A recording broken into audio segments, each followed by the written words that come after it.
This is Coach's Corner.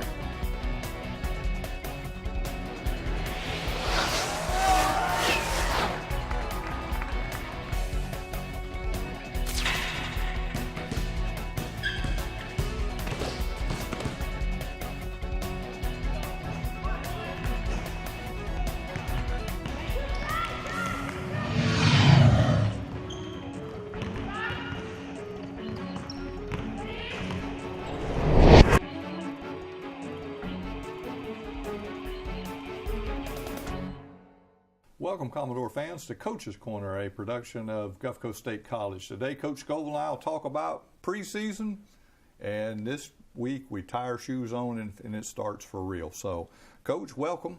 Congratulations briefly on a national championship from last year, but everybody's 0-0 right now. So, what's the team look like? How many do we have coming back, and what do we have new? Well, we have 9 returners from last year's team, and then we have 4 newcomers, 3 freshmen, and then 1 transfer. So we definitely look different. We look a lot smaller, but you know, it's a new year and a new battle and a new fight, and preseason workouts have been outstanding. So we're going to do the best we can.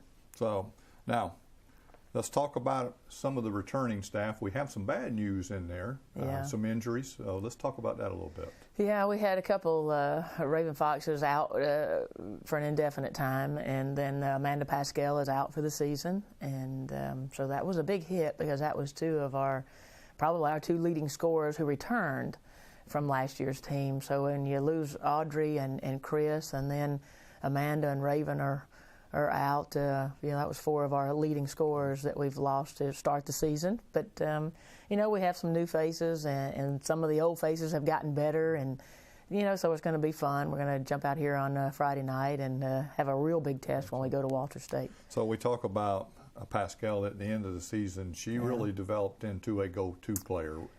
Yeah. The coaching staff could give her the ball, and she could make things happen. And at the state tournament, that came open where everybody, and then at the national tournament. So that's a huge loss. Yeah. Fox may be back this season, though. Yeah, it's just day to day with her, and she was out for 2 months, and so hopefully maybe early December we can get her back. But both of those were big players at the state tournament and the national tournament, and Amanda especially. She made the all-region team, the national tournament team, and was playing great, and she was playing great this fall. She's done well, but we have these things, they happen, and it's happened to her, and she'll be a better player for it. She'll be a stronger person for it, and she'll fight the fight, and we'll support that. But we've got to move on, and like we tell girls, the tournaments and the games aren't going away. They're not waiting for us to get her back, so we have to move on and let's start this new challenge. It's kind of like last year. Goudreau didn't play for a while, didn't come back. Right. But we now have lost Goudreau and King right. in the post. What do we have coming back in those positions? Well, they have Lasagna Edwards, who's kind of a third-year player, so she's back, and she's really athletic, really quick. She's great for the running game. And then Fatu Dion, who sat out last year, redshirted with an injury.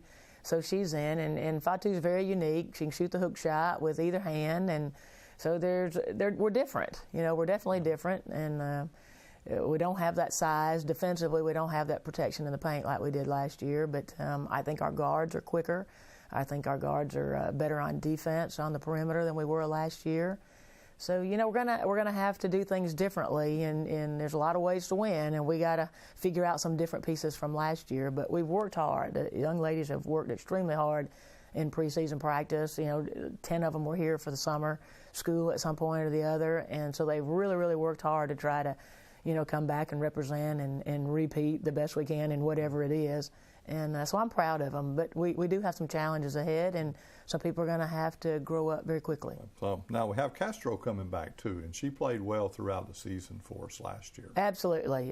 Maria filled a lot of needs, and this year she understands the language, so that's maybe it's not a good thing because she never understood what we were doing and did her own thing. But this year she's a great shooter, a great scorer, and so Maria we're going to really look to. She is our leading scorer coming back, and our only veteran with veteran experience under pressure.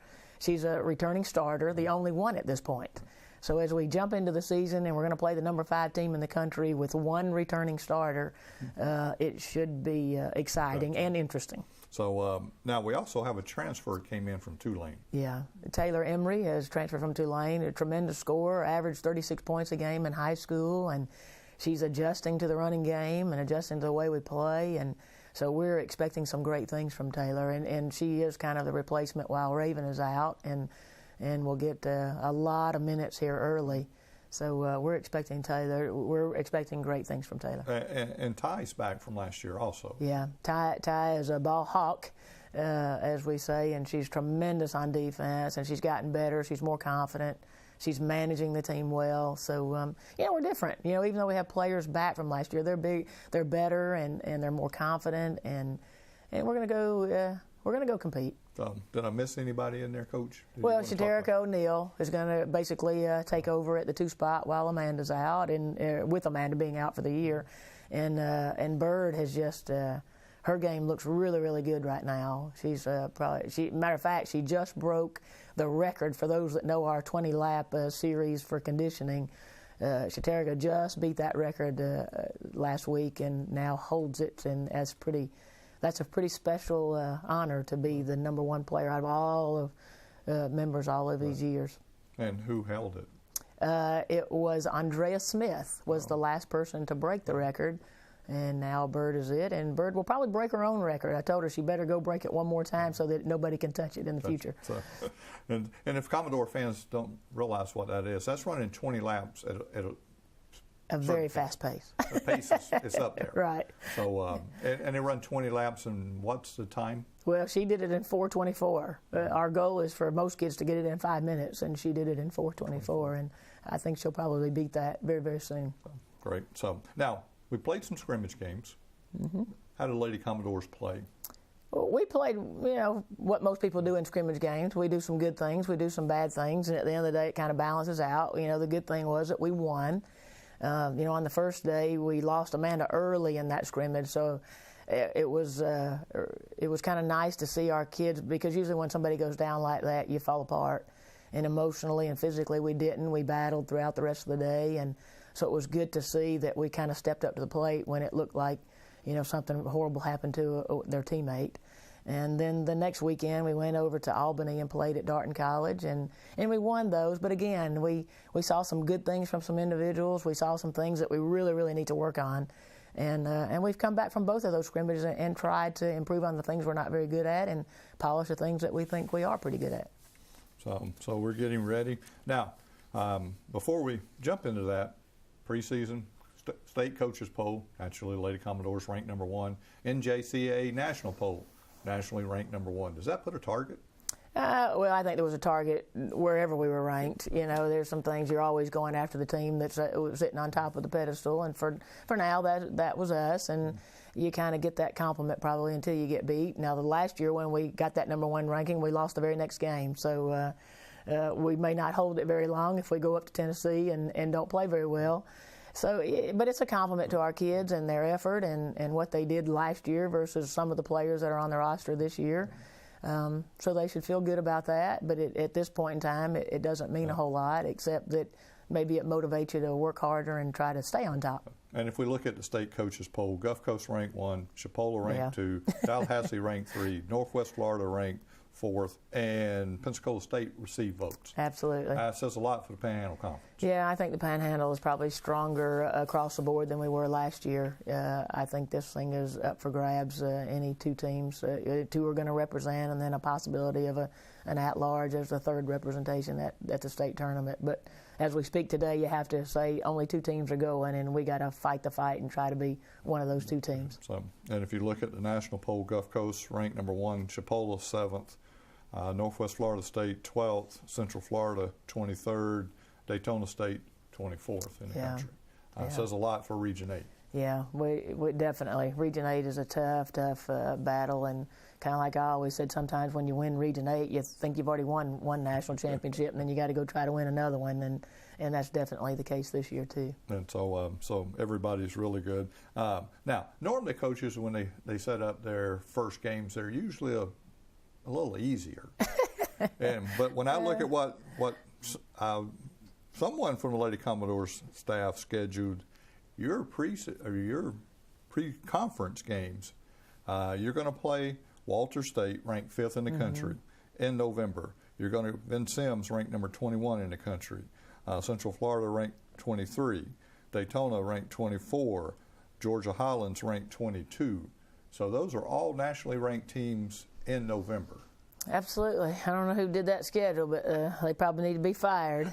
I did that to us, and but at the end of the day, you got to go play, and if you're going to be the best, you got to beat the best. And unfortunately, that first game out is on their home floor after a 9-hour ride. So we'll see. We're going to go challenge, and at the end of the day, we're going to play that game and come home and go to work, win or lose. Kind of like we said last year: if you win, don't get crazy. And if you lose, don't get crazy. So it'll be a good trip and a great challenge for our kids. We've been very, very motivated.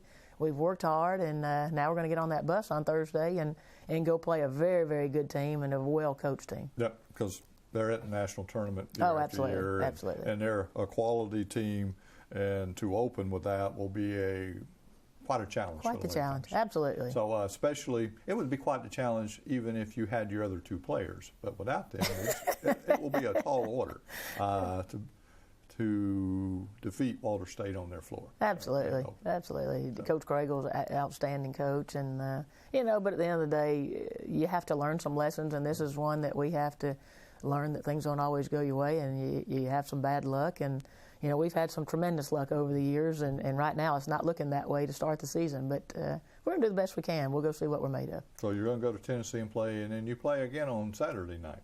Yes, we'll play Roane State Saturday afternoon. We'll play a 1 p.m. game there, which will be 12 o'clock our time, so we can get back on the road and get back and get to school on Monday. But both of those will be great games.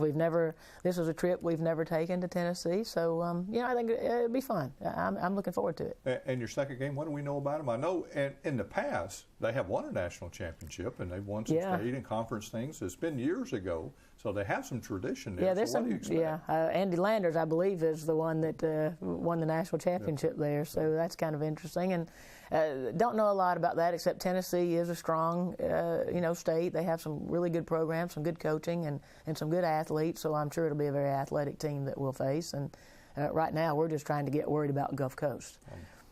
So 2 games on the road at Walter State. So the Lady Commodores will go this week and open up.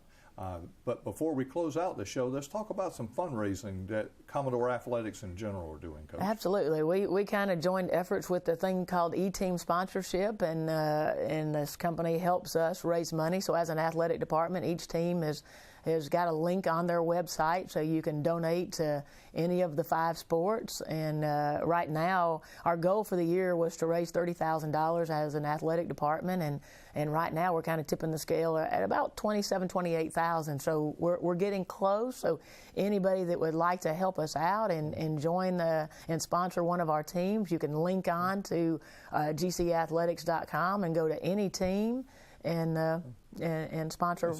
Lady Commodore site's up. Looks like you have met your goal, but that shouldn't stop anybody from donating. No, absolutely not. As a team, we've met our goal, but as an athletic department, we have not. So we definitely need some help and would appreciate anybody's help. And that's for all sports. All 5 sports are doing this, so you can donate to any of the 5. Just go on their webpage, on their team page, and link on. You can click in and donate right there on the internet. It's pretty easy. I was even able to do it. So I went in and clicked and was able to do it. So great cause, because, like going to Walter State, it takes money to move a team up there, house them, and then bring them back, and to compete all the way through a national tournament like we did last year. Absolutely. Athletic funding, the costs just keep going up, equipment and travel, as you say, and the things that we try to do that to be a nationally competitive program, we definitely need money, and anybody's help and donating to that cause would be greatly appreciated. So it'll help the Lady Commodores and Commodores in general. All 5 sports have a link up. You're welcome to donate to one or all 5 of them. Oh, absolutely. So with all that being said, Coach, good luck. Thank you. I know you got a tough 2 games coming up.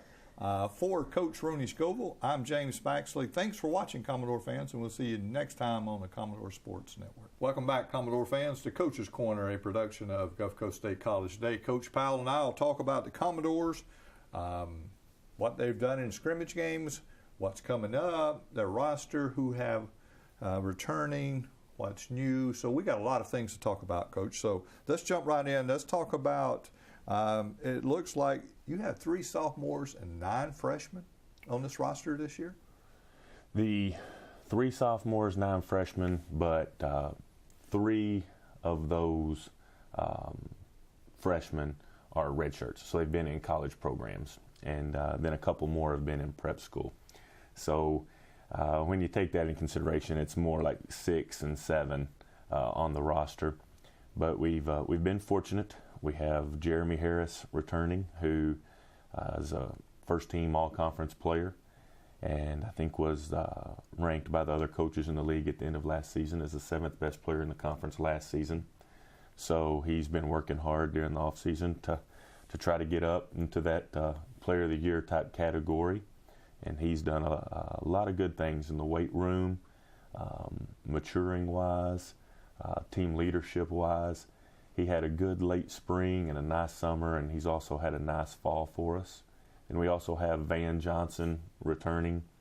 Van is one of those men who I love to coach men like Van, because Van's one of those guys that works really hard and is really intense, and you get to talk to Van and try to calm him down sometimes. And I love to be able to coach that way, as opposed to having a young man to where you're having to light a fire under them, I guess you could say, in order to get them to compete and battle and work the way that you want a young man to work. And so both of those 2 men have separated and elevated themselves into our captain's roles for the year. I'm very proud of the leadership that they've provided and the things that they've done on the floor and off the floor so far. Just Van Johnson and Jeremy Harris have done a real nice job. And then our other sophomore on paper is LaMarcus White. LaMarcus is from Columbus, Georgia. Tore his ACL a couple of years ago. We signed him late. He's 6'10" and athletic. He played at John A. Logan College last year in Illinois. This is substantially closer to home for him. And LaMarcus is long and bouncy. Not thick, but not just skinny thin either, and runs the floor well. And I think that he can, with some more work and some more growth on the court, can provide some good things for us, especially in conference season, because once we get to conference play, everyone's playing a big guy or 2.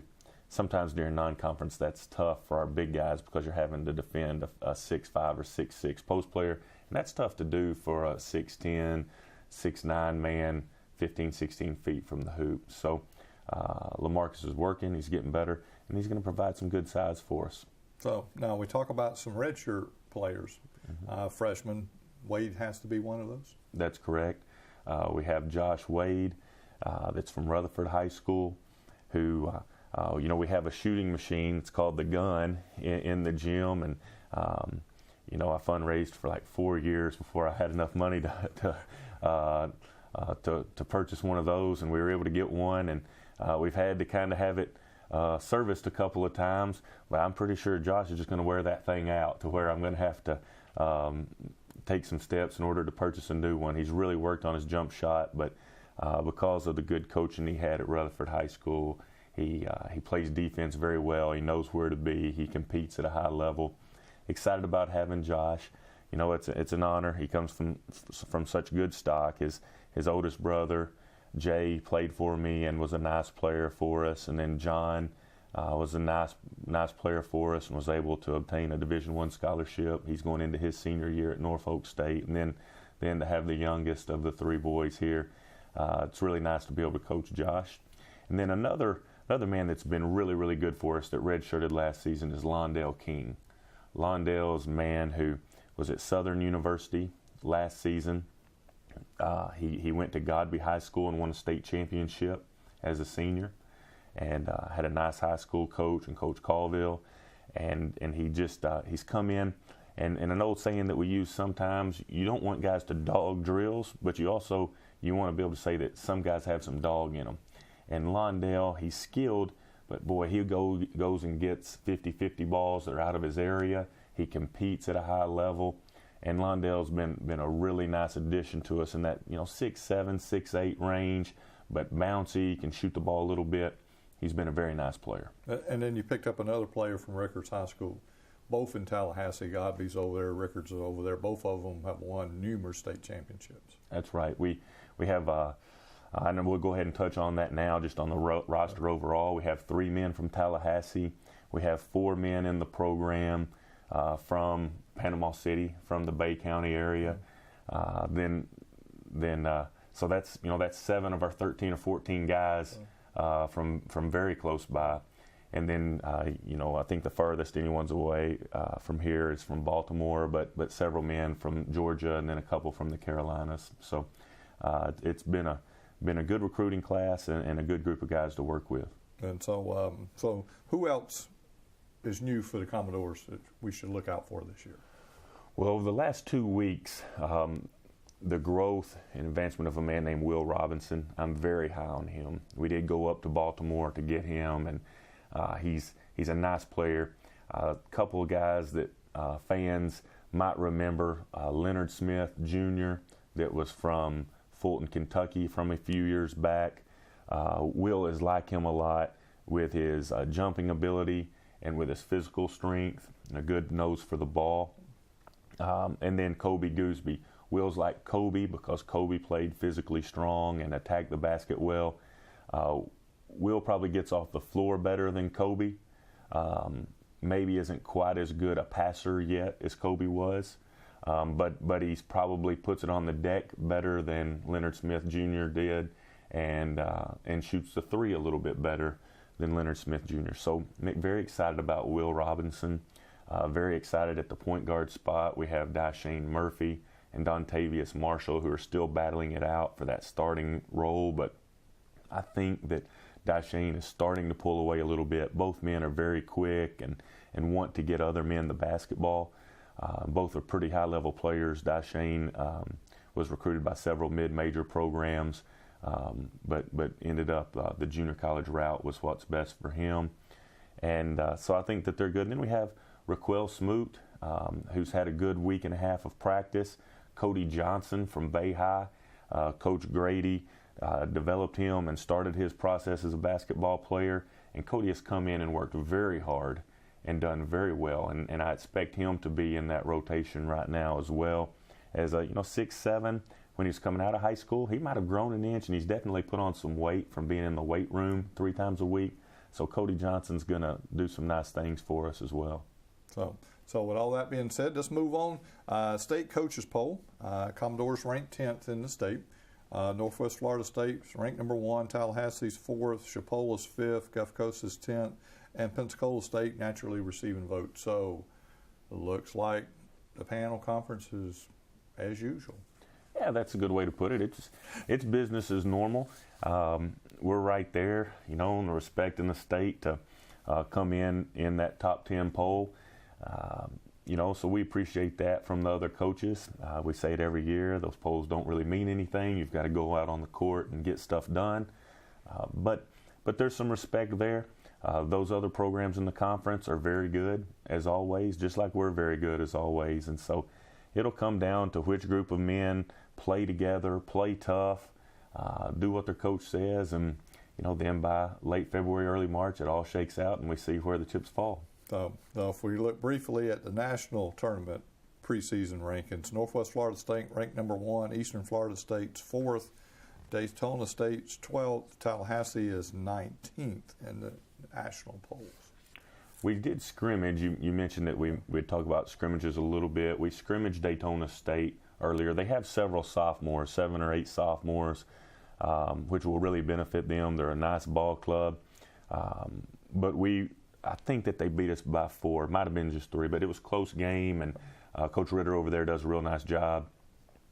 But for it to be our first day of scrimmaging as a group, I thought we competed with them very, very well. So I was excited about that. I've been able to see Tallahassee and Northwest Florida State. Again, both very good. We're going to go toe-to-toe, nose-to-nose with them, though, each time we play them. Eastern Florida. I haven't seen them yet. I know that when we played them last year, they were ranked, and they had just a great record. I think we beat them by 15, 16 points, when we played them head-to-head.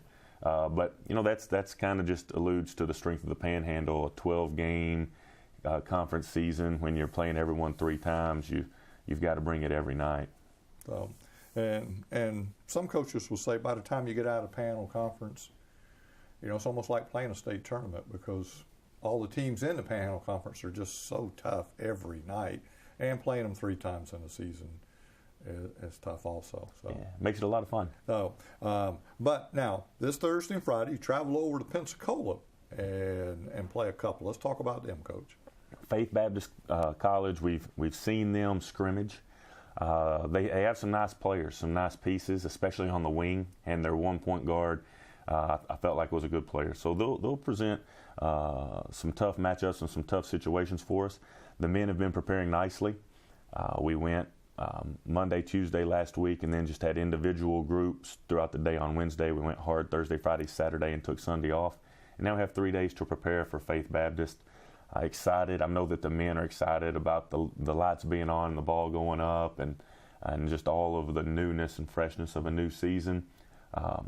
Possibly the most fun time of the year is when you get to start the games. So looking forward to them. And then what you're about to mention is that we're going to play Santa Fe on Friday night, and they're always so good. Coach Mowry is a very good coach, been a D1 assistant for many years. I think he's been at Santa Fe for 12 years now, maybe longer, and he does a real nice job. They'll run a bunch of sets, and they'll run them very well. And that'll be a good challenge for us, because we'll have to make use. We usually go about 60-40, 60% of our time in practice on defense, 40% on offense. And so some of that 60% is spent on defending screening action, cross screens, ball screens, down screens, flare screens, back screens, screens for flex cuts. And so hopefully that time in practice will have been well spent, and hopefully we'll see some fruits from that labor on Friday night when we play Santa Fe. So got 2 coming up. They play. Looks like you play at 5:30 on Thursday and 5:30 on Friday. Yes, sir. And so it's close enough for Commodore fans to travel over. Before we close out, Coach, I know Commodore Athletics doing a fundraising thing right now. So here's your chance to give all the Commodore fans a plug to help your program and/or any of the other programs in Commodore Athletics. That's exactly right, and I appreciate the chance to mention it. It's through eteamsponsor.com, but you can get there through gcathletics.com, and it's a way, really at this point, just to help the program, the athletic department as a whole. If men's basketball is where your heart is, but really we want to help all the programs. We want to do what's best for the athletic department at Gulf Coast State College, because we want all the teams to just succeed and continue to succeed at such a high level. But whatever people can do, if the Commodores can find a place in their heart and a place in their wallet, then that would be greatly appreciated, because the reality of it is, it does cost money to have a high-level program, and we want to continue having high-level programs.